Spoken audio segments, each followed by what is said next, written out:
Hey there, good morning. Welcome to Prog Monster. My name is Murph. I am the host of this show, a show dedicated to progressive rock, hard rock, heavy metal, and today from music other than rock.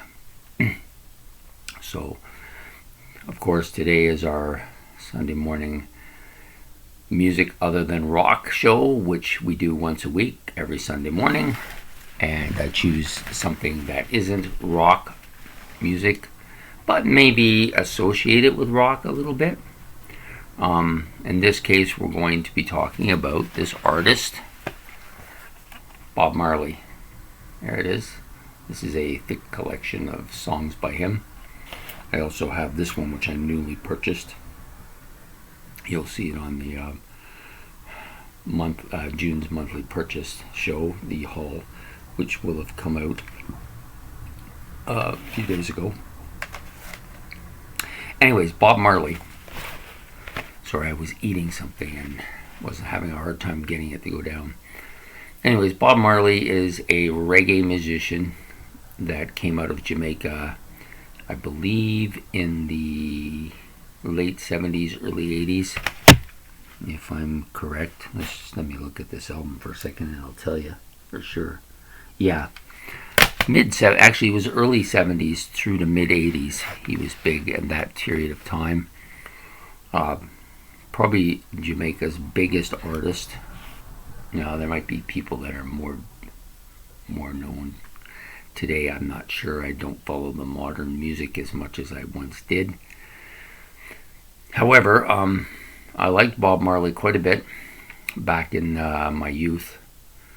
When I say youth, my friend Mark's mother had a boyfriend who was Jamaican, and that's what they listened to all the time was reggae music.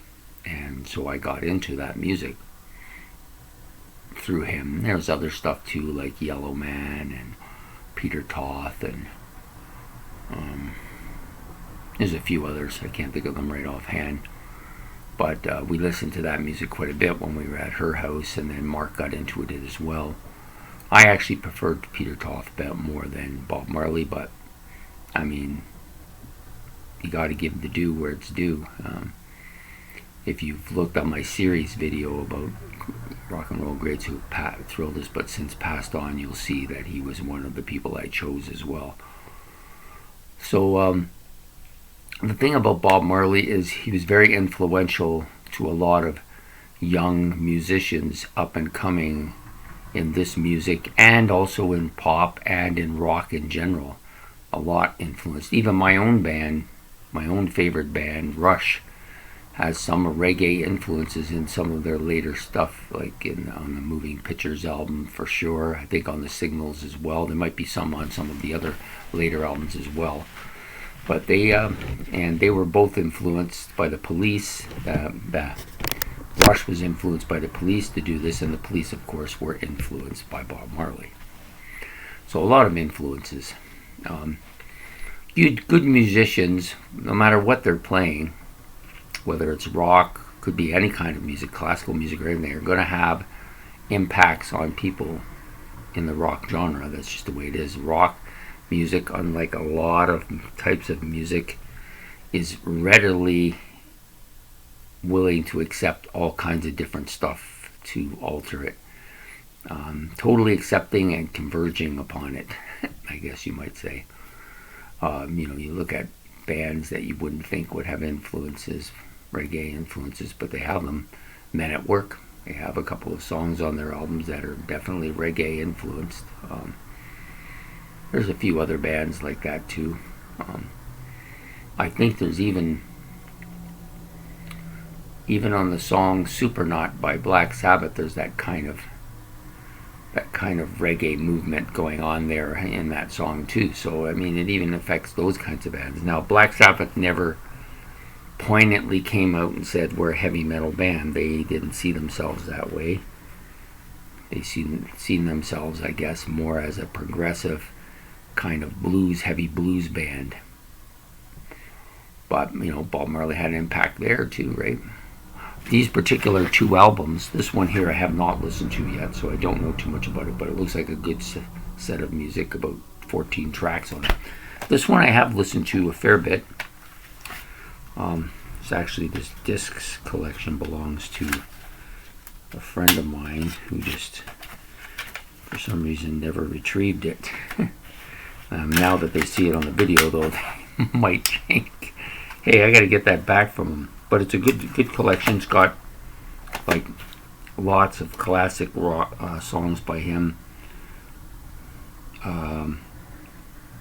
Yeah, like 16, 32, 48 tracks in total. You know, and of course there's probably quite a few songs on here you would know by listening to it. I'm just looking for them. I don't really see the ones that people might know, but there's a lot of good stuff on here. Like, there's no I Shot the Sheriff. That's the one I'm looking for. I don't think that's on here. I didn't remember hearing it on here anyways, but yeah, some really good laid back kind of hardcore reggae stuff here. Now, some people would say, well, reggae and rock aren't that much different, and they might be right. There might be some similarities between both styles of music, but I don't really think of reggae as rock music. I think of it as reggae music, you know.